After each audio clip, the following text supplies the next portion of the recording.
with that we're going to talk about that's getting things to grow a lot more things in a lot smaller space, which is good for a lot of people in an urban type situation like we have, where they don't have a lot of space.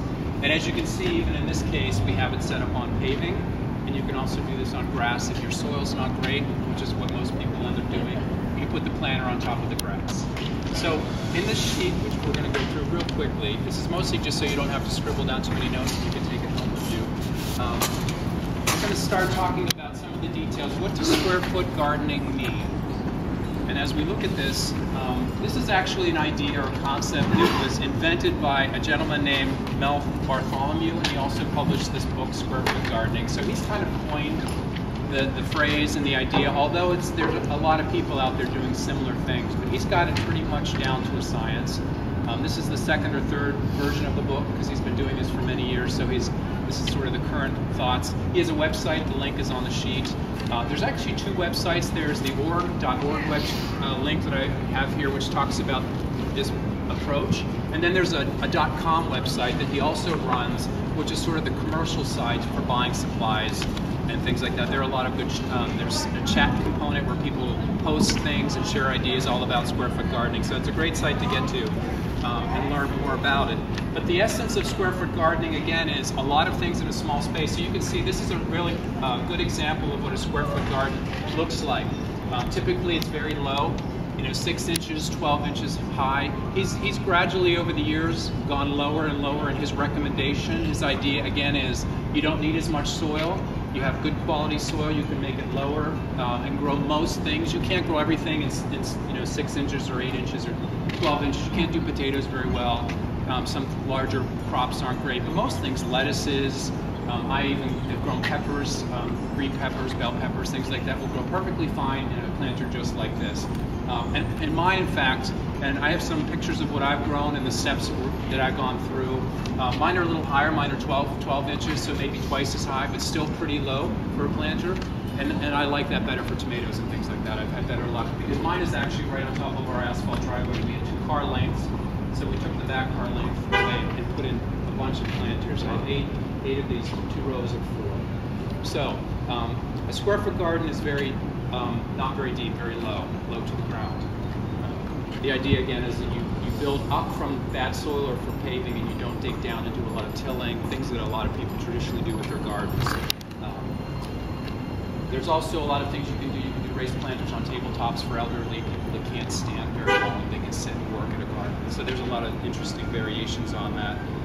Talking about the size, this is a 4x4, correct? Right. So the idea of that's a magic number in a lot of ways, because you don't want anything larger because you don't want to have to step in to get anywhere. So about 2 feet is a good reach for most people.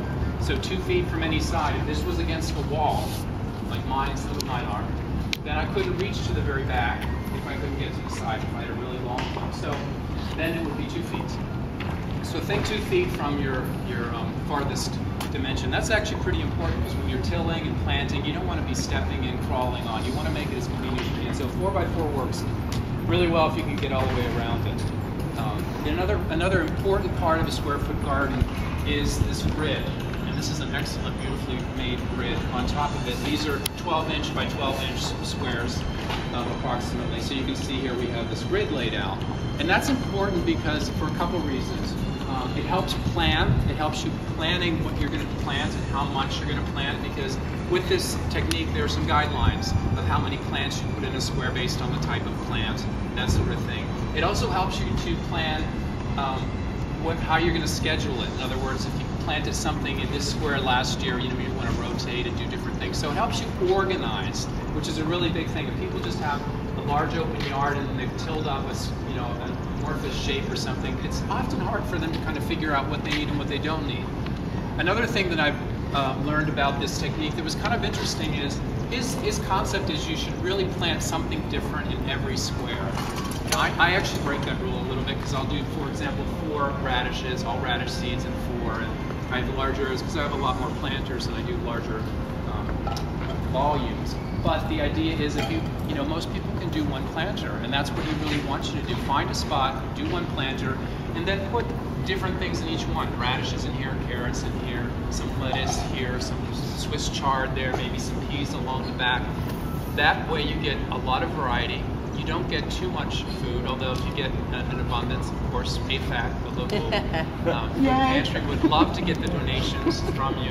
And that's another thing you can do, is just designate certain areas of the planter for AFAC food that you want to donate. So the idea is that you really have a variety, and that can be flowers. You can have marigolds in one spot and you can right next to something else. There are concepts in gardening about companion plants and all that. So all of that really does apply. The other thing about the squares, and this is I think actually the best part of it, is as soon as you harvest something from one of the squares, you get the lettuce down or it bolts, you take out your radishes, you know right away I've got to refill that square. So you kind of think ahead, and it's a blatant reminder you should never have any empty squares. Because you're wasting your soil, you're wasting your resources, and it's also pretty manageable. If I want to go out after work, I just harvest all my radishes. Maybe I got 10 radishes from here. I just harvest them. How long does it take me to plant seeds in this little square? If I've got, again, a round spot with a bunch of rows, I'm going to do, it's a little more intimidating, I think, and it's also a lot of times you're tempted to plant more than you may want or need. So you harvest them all, you're very tired, you don't have time to reseed them for the next crop. This is really manageable. So it's got a lot of, I think there's a lot of truth to what he's trying to promote to make people grow more and make it easier. Another really important thing about the square-foot garden technique is the soil itself. Is here. You know, it's beautiful soil that we have here. We put this together, the planter, and mixed the soil last week. Yep. But his approach has a very specific formula.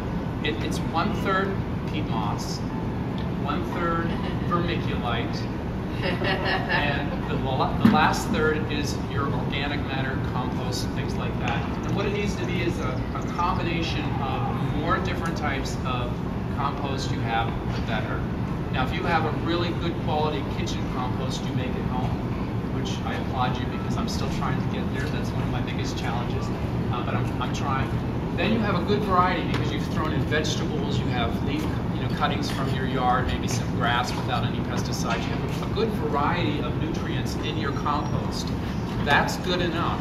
If you're like me and you have to buy some compost kinds of things, some organic matter, then he wants you to use a variety. He doesn't want to say just mix in the last third peat moss, vermiculite, and horse manure. No, he wants you to do a combination for the last third. And as I listed here, there's some options that you may not have heard about or thought about that are available. You've got the chicken manure versus cow manure, horse manure. You've got worm castings. You've got back guano. You've got there's a bunch of things that you can buy. A lot of them are very potent, so you don't need a lot. You can get into some of the seaweeds and things like that to mix in. But again, the idea is to make a really high quality soil. And why that's important is because you are putting plants tightly together, and you're going to use this intensively, constantly planting, and you want the soil to be very, very good. That's important. It's important in any garden, but it's most important in this kind of a setup. So you end up spending a lot of time up front to get your soil best you can. But here's the thing. So I've just done this and I've planted it, and I've been growing things all spring, right? And now I've harvested some things like my radishes. Let's go back to that day that I got my radishes out.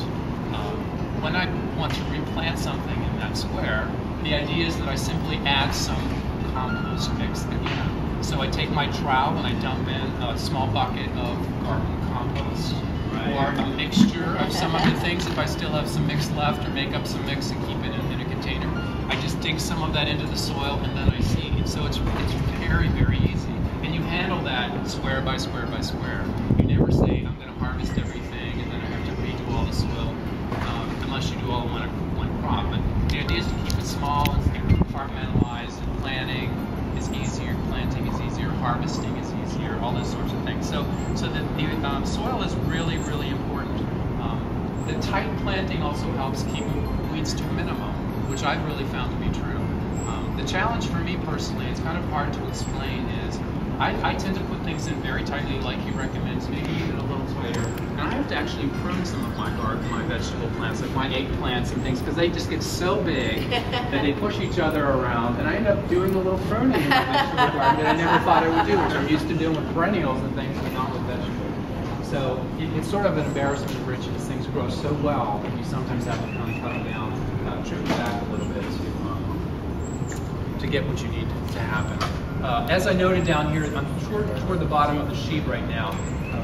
This really can, according to him, you can grow in 20% of the space of a normal garden in the backyard in the ground. You can grow as much as in your normal garden.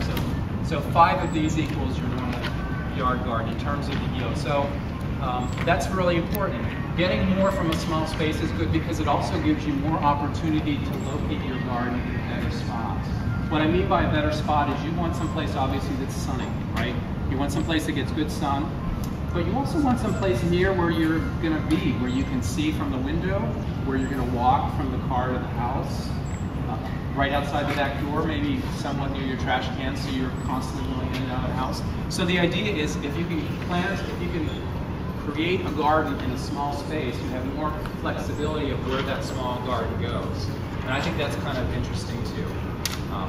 If we turn on the back page, this is real quick, and all I'm saying here is that a lot of the normal vegetable garden ideas and approaches all apply to square-foot gardening. You do the co-planting with plants that complement each other, or grow, planting the lettuce under something taller like a tomato plant, and that works. All of those same things work. Rotating your crops, never planting the same family of plants in the same area more than one, every other third year. You have to rotate it around because diseases and pathogens will accumulate in the soil. These are things that particularly affect that type of plant. For example, if you plant tomatoes in the same spot all the time, there could be things that accumulate in the soil that can cause harm to people. If you move and put the tomatoes somewhere else for another year or two, then something else grows, or there's a chance that that soil can then again be ready for tomatoes later, right? So it's all about kind of rotating. I have a challenge with that because I have this against the wall and then I grow my peas. So I really only have one spot and all the planters, so I have to kind of figure out maybe not do all the planters or just make sure that I'm working with the soil enough to help to keep that from being a problem. The other thing with planters, and again, this is a real quick 7-minute kind of loop of things. Mine have some opportunities. My planter has some steel rods in the corners because that's how the boards fit together. They sit on top of that. What's important about that is it gives me the opportunity to take a normal PVC pipe and stick one end here and the other end there, and then grade across, and now I've got a teepee kind of. Or as I kind of do, I take one hoop on each side, and then I have like a wagon, covered wagon, sort of a little higher that way. So I've built some PVC kinds of covers like that, so that's really good. In his book he talks about if you can put rebar, the steel reinforcement bar that's very easy to get, if you're on a yard, on a lawn or on dirt, soil, then you can put the PVC, the reinforced steel bars there, and then you can build something up from that. If like this one, you don't have anything raised from the planter. So he's got a lot of options, and you can use the conduit you cover electrical wires with outside to build a square for your trellis. Growing vertically is a good idea, and I get a lot out of mine from doing that. Paul, do you use that for climate protection too, or yes, mainly for, okay. I don't use it enough for that, but that's exactly what it's intended for. So for either shade cloth to keep things from really scalding in the summer, or for maybe early in the late season to try to extend my growing. I want to get something in place. My challenge is just throwing some plastic over it with some bricks is what I need to do, but I've been kind of holding off to try to get something that can fit more like a slip cover. Mm-hmm. And the company where I bought my planter, they're looking at designing their own and selling it, something that's sort of like a canvas with the vinyl windows, and then you zip it and stick it on. But you can easily just do that. I've seen a lot of people do it. They just throw the plastic over top of the bricks and pull it down.